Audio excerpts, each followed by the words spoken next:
things are rough. And then I think even with you saying that makes it even more important for the girls to know what they're going to get, because at the end of the day, we all sacrificed to do this, just like, the system has sacrificed to put it on. So, everybody has sacrificed in this pandemic. So, but we do it because we love it.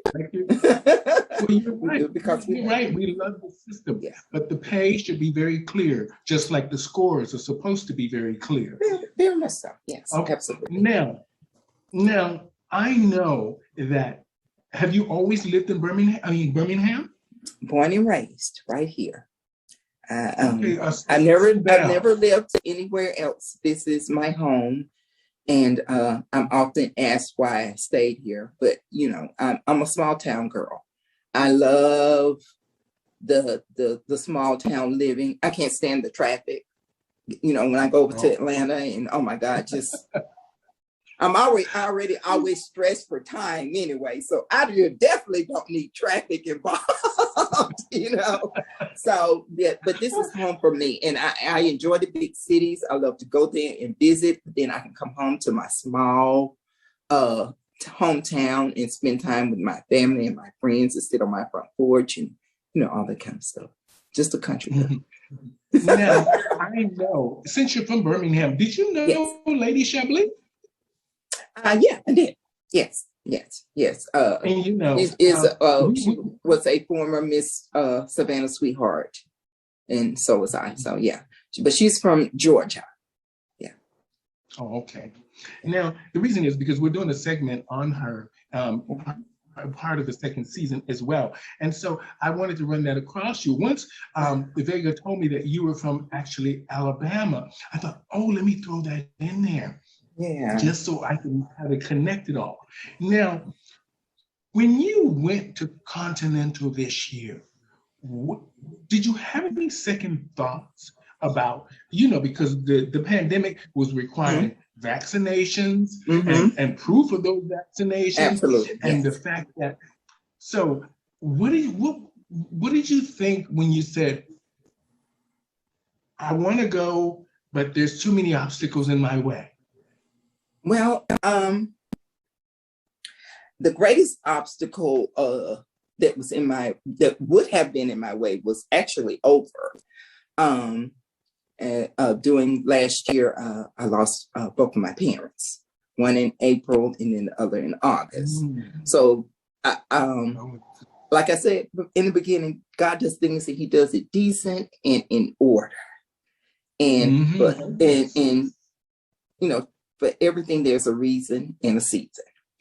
And so there really wasn't any obstacle as far as or anything like that as far as me going and being afraid of COVID, simply because I was vaccinated. All the people that were vaccinated, Continental was being very responsible and thinking about the health of others, as well as the staff and the so I didn't have any really fear about it. All I knew that as a person, as each individual in this pandemic, we have to do what is right, and not only think about ourselves, we have to think about others. And as long as that was being done, I was fine. Yeah. Okay. Now, something that I found rather interesting. I know I watched you through the pandemic, and I watched when you were performing. You were so cool, calm, and collected. And everything you presented, it's, they always say preparation is key. And when I watched you in the competition, you went there to win. Yeah, I did. And that was an amazing thing. Thank you so much. Like I said, did you feel like you were going to win? I felt like this year was, it was either now or never for me.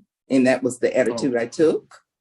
And so whether win, lose, or draw, I wanted to leave content because that wasn't going to be it for me. period, blank. I'm 50 years old.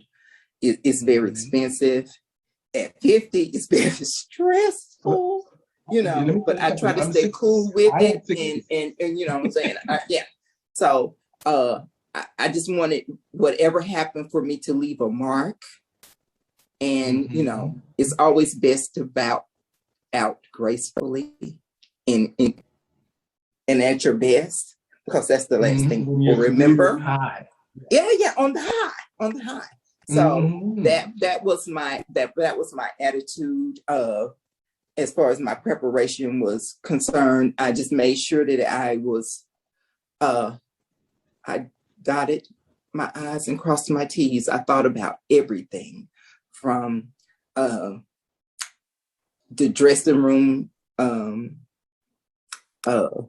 situations, and anybody knows if they competed in Continental, the dressing room is really not that good of a situation. Right. Yeah. So I thought about lighting, I thought about mirror, I thought about cords, every little thing I thought about. And even after the win, the next few days, I knew I was going to win on Friday. You see how I kept claiming that too. I kept saying when I win instead of if I win. That's the way you do it. You have to put yourself in that mindset. Yeah. I spoke it into existence. I believed it. I put it out into the universe.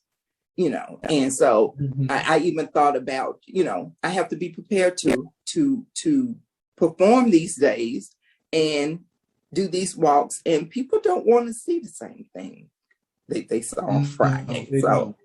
And so people are like, well, what did you do? Well, I had a truck, they brought my things and I flew, so yeah, I preparation, like you say, is the key, so that's what I did. Now I know this, nobody ever asked this, but I want to ask this because when you talked about the money earlier, about the prize packages and all of that, what is your real relationship with the producers? What is your real relationship with Jim Flint? I know he's put on a great show and all that, but sometimes this is just show. And Continental is business, and you can see it's business. Absolutely. My relationship with him, I've known him for years, but I don't know him on as far as on a personal level.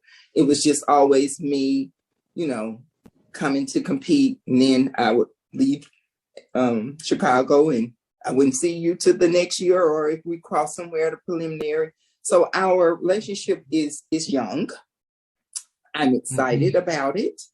I want to learn him as a person, and hopefully he feels the same about me. So the relationship is very young and it's undeveloped, but I'm very hopeful about it. Yeah. Okay. Now I want to ask you about something else that is very concerning to me as just sitting out and watching Continental. I have watched the numbers in Continental deplete a lot over the years, the last few years. And this year, I noticed it in a big way.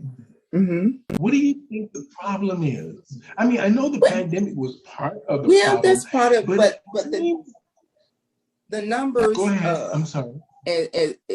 It's not just diminishing in Continental, it's in pageantry, period. I started in the 90s when Black Universe had 30 girls, all these prelims, and it has diminished. I mean, I think every system has suffered because times are different, Stunning. It's not like it used to be. And we have to be honest, we survived off of it. Any girl who was successful, there was a pen behind them somewhere, So I think that plays a part in it. People outgrow things, and they give up, But I think the biggest part of it is it's just financial, in that, it's not as easy to to craft and do all those type of things anymore, and drag suffered from it, because there's so many. There was a time that like girls like me, we didn't work.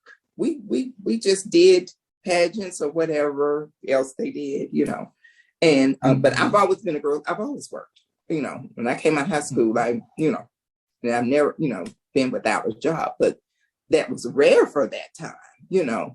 They survived off of drag and shows and stunts and that type of stuff. So I think that has a lot to do with it, along with the pandemic. So. Now, another thing that I want to ask you honestly about this, because I know that a lot of people are scared to ask this, but I'm not. I'm going to be just straight up. I have watched a lot of the shows. Facebook was always removing the girls with the copyright and all this kind of stuff, and we understand all that. But I have seen that there's still that sister solidarity with the old school girls. Now, with that being said, RuPaul's Drag Race. Now we know, me and you, we both know that's not drag, or that's not what we do. Yeah. Now, I'm gonna be honest, I auditioned for the show because they were pushing me. The producers were pushing me at first. And now once we got the offer from Netflix, they were like, no, we don't want you to go on there because, it might just abruptly end. So just leave it alone. So I said, okay. Now, I knew that I wouldn't get on the show because I very rarely show my performances because I'm a business person. Gotcha. So you won't see a lot of my performing all over YouTube and Instagram. You'll see me talking and doing stupid little things or makeup tutorials or these kind of crazy things, but you never really get to see Stephanie. You give me the microphone on the stage, you got a 2-hour show, nobody else.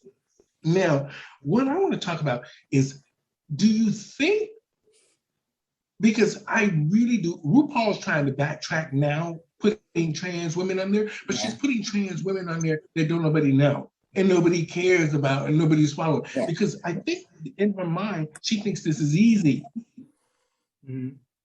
Why is it that you think, what do you think do you think RuPaul is good and bad for what has happened in the world of drag? I think she is good and she's bad. The exposure that drag has now is partially because of the show, and I get that part. But like you say, it's really not drag shows. To me, it's almost like pageantry, and I think that the bad part was because that she was getting a lot of complaints about not being more inclusive.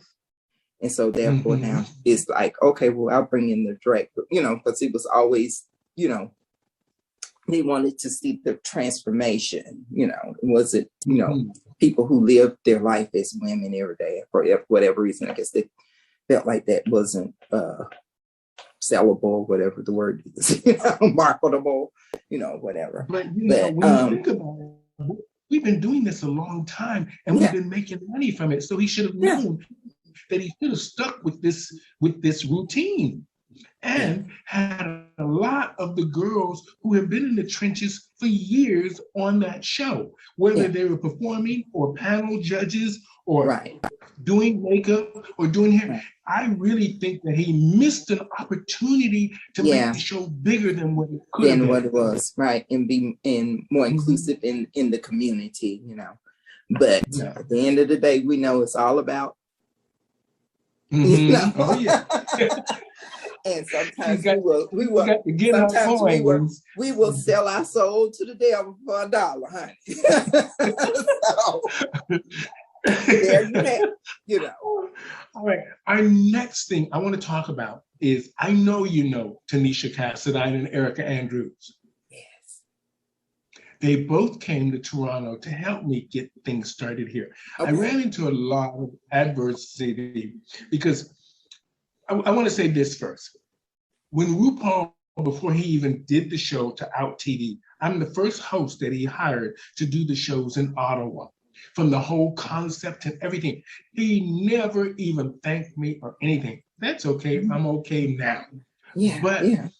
I wanted to say that, you know, when Erica Andrews and Tanisha came here to Toronto to help me get this pageant thing started, I was more focused on, I didn't want the girls to be doing the illegal silicone injections and all this. I just thought that because we have free healthcare in Canada, I thought that there was a better way. So having them here, even though I knew I could make money, I was really more about impacting the girls to do it the right way. Yeah. Now, I've watched a lot of the men on Botch help the girls try to get their faces back and their bodies back and give them some sort of normalcy. Right. What is your thought about these kitchen doctors? Well, I am a result of kitchen doctors, but that was a different day and age,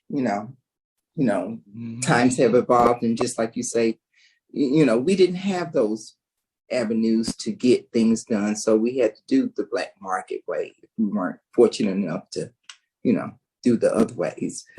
And so now it seems as if, and I must say that back then we were walking advertisement for those silicone injection people.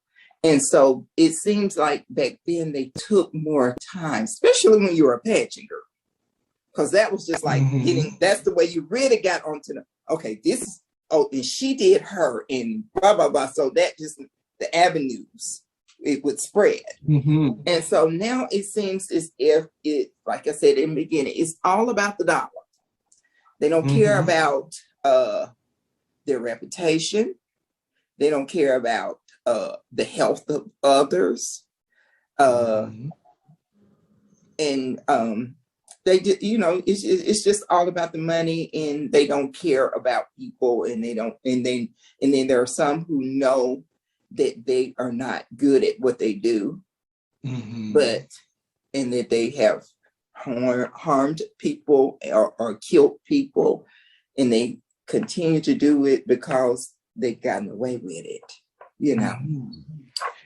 And I for myself, I can see how you could rest at night knowing that you're responsible for a person, even though, we know the risk, and we have to take accountability for our actions. But at the end of the day, how can you did this and then you go and you do it again?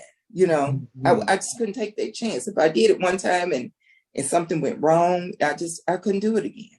So I just feel like they don't care, and it's up to us to put them out of business. Okay, well said. Now I want to lift it up a little bit, because you're fantastic, and I just want to say, thank you so much for doing this for me. I've looked up to you for many years. I want to just ask you, because I know the crowning moment of Continental, what did it feel like? Oh my God, it was an out-of-body experience. And I wanted to be more refined. And I was very upset with myself when I saw